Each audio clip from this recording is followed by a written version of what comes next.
कालरात्रये नमः। भक्तजनों, आज सुनते हैं माँ कालरात्रि पूजा विधि। साफ और स्वच्छ कपड़े पहनकर कलश पूजा करनी चाहिए। इसके बाद सभी देवताओं की पूजा के बाद माँ कालरात्रि की पूजा भी करनी चाहिए। लाल चंपा के फूलों से माँ प्रसन्न होती है। दूध, खीर तथा अन्य मीठे प्रसाद का भोग लगाना चाहिए। लाल चंदन, केसर, कुमकुम आदि से माँ को तिलक लगाएं। अक्षत चढ़ाएं और माँ के सामने सुगंधित धूप और अगरबत्ती आदि भी लगाएं। तंत्र साधना के लिए नवरात्रि के 7वें दिन का विशेष महत्व होता है। कई तांत्रिक और साधक इस दिन का खास इंतजार करते हैं।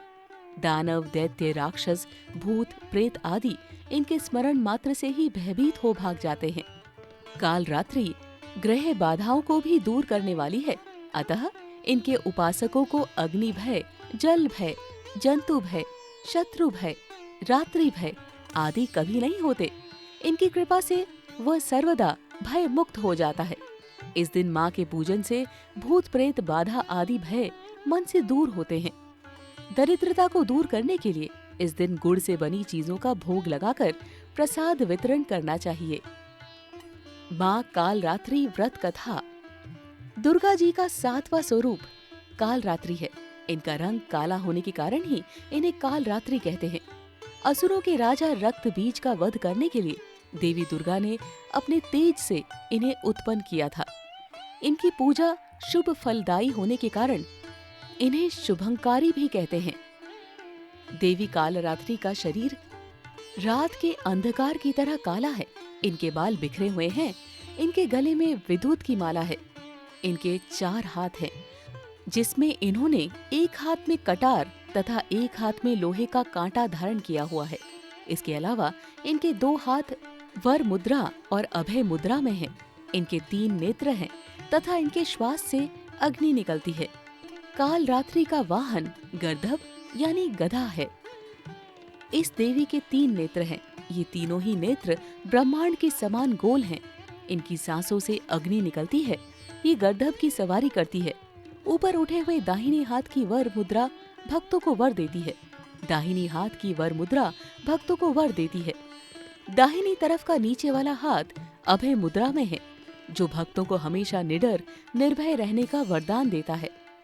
कथा के अनुसार दैत्य, शुंभ, निशुंभ और रक्त बीज ने तीनों लोकों में हाहाकार मचा रखा था। इससे चिंतित होकर सभी देवतागण शिवजी के पास गए। शिवजी ने देवी पार्वती से राक्षसों का वध कर अपने भक्तों की रक्षा करने को कहा। शिवजी की बात मानकर पार्वती जी ने दुर्गा का रूप धारण किया तथा शुंभ निशुंभ का वध कर दिया। परंतु जैसे ही दुर्गा जी ने रक्त बीज को मारा, उसके शरीर से निकले रक्त के लाखों रक्त बीज उत्पन्न हो गए।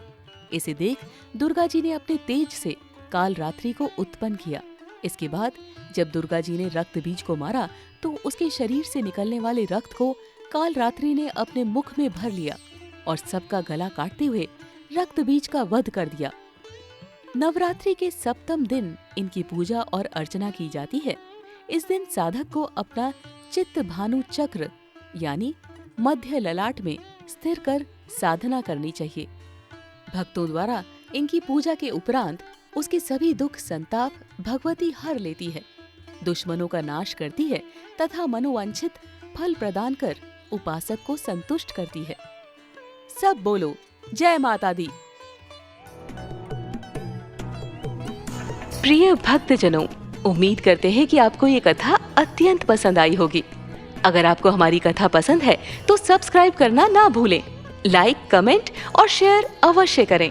अगर कोई त्रुटि हो उसे क्षमा कीजिएगा और हमें कमेंट में जरूर बताइए। आप पर और पूरे परिवार पर भगवान की कृपा सदैव बनी रहे। धन्यवाद। जय श्री कृष्णा।